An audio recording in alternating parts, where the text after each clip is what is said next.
Tata Tiscon happens to be the first brand in the category of rebar, and it was all commodity before that. So rebar was sold as saria in the kgs.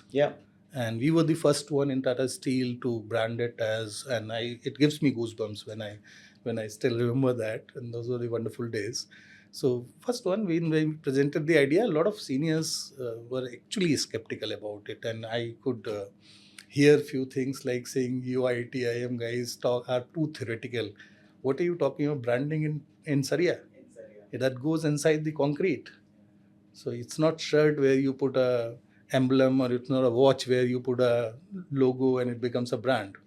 So then we talked about Intel Inside concept, how when you buy your laptops and computers, you ask what is the chip inside. So that is the kind of branding concept which we used, and said that this is the kind of branding which we want to create for Tata Tiscon, and this has been a case study. No, I think this is an interesting thing that you touched upon. The Tata Tiscon is a beautiful, case study for anybody to read, specifically about getting an acceptance done. We are talking about Tata's a conglomerate wherein getting something new done is not easy. That too in a business wherein they have been a champions, right? So you're telling a champion that probably you need to do it this way, and you rightly picked it. So there is this question that you see this in today's world as well, wherein I want to do innovation, maybe as an employee or as an entrepreneur, it doesn't make a difference, but I need to have an acceptance of what I'm trying to work on. That too in a business like Tata's, because this Tata Tiscon case seems to be a very fascinating one when I look at it today. But I'm sure it would not have been very easy. What were those strategies and work that you did, wherein you could actually get them to say that, okay, let's just try it out? Oh, you're absolutely right, Arun. I mean, though Tata, I would call that they are the change agents of the industries in the country, and they have many firsts, so to say, bringing in policies, whether it is HR policies, bringing up branding in the industrial goods, and a lot of firsts to their credit.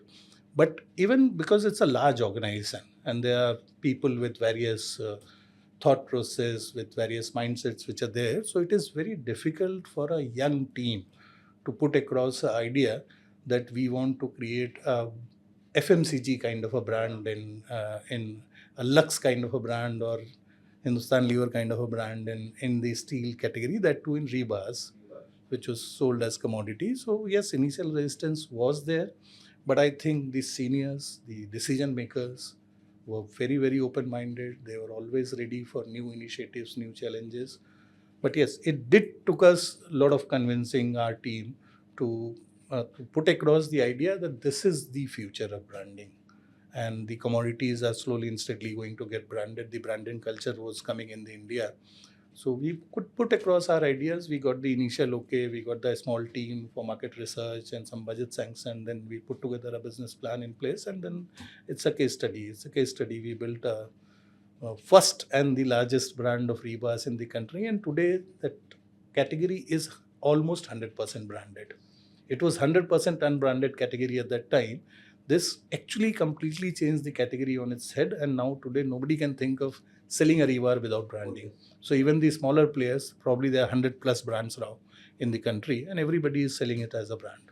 Though very few are following that, the model which we innovated and invented, but everybody is in that race of creating a brand in rebar. No, that's interesting. From working in businesses, a business like Tata Steel for that matter, which is heavily process driven, heavily governance driven, and a scaled business already, to coming in and working with a business like Gitanjali, which to us is, one can say that it was a startup when you joined that, right? Because most of it was a concept. I would call it a Lala company at that time.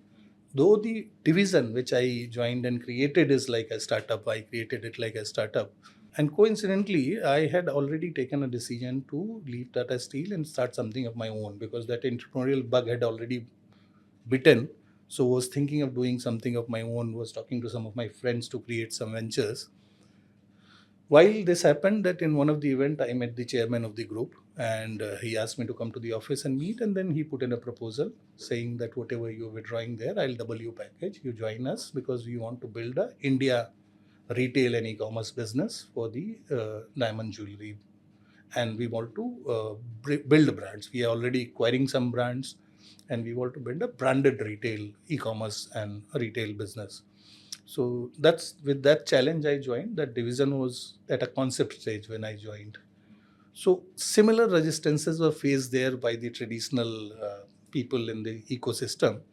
When a lot of people told me that I coined a term called franchising. I said that we will go this retail business through franchising, and our franchises would not be jewelers. It will be non-jeweler franchises. We'll create jewelers because we don't want jewelers mindset to come into this store. So non-jeweler franchises would be there. And that is the point where I had a resistance from a lot of people saying jewelry in India cannot be sold without a jeweler. You have to just go through jewelers. My perspective was that if you go to a jeweler, he will use your brand only to get walk-ins in his store, then show your brand and sell the imitations and replicas of your brand in terms of design, because design is not an IP in jewelry still today. Anybody can produce any design without a logo and sell it at much cheaper rate. So eventually you will not get the volumes, you will not have consumer connect. So that's when so a lot of resistance, they said you cannot do it.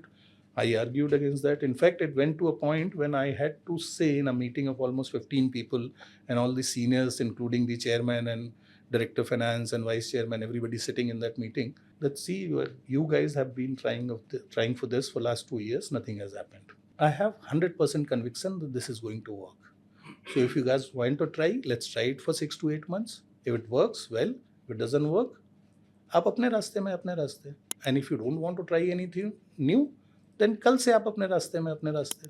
I don't think I have a future here, or I deserve a place here if you don't want to try anything new.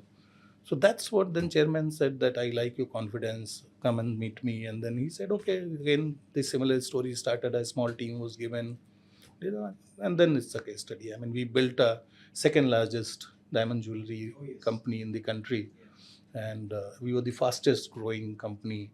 We reached to a network of 127 plus multi-brand store, another 150 single brand stores, e-commerce at marketplaces, our own marketplace e-commerce.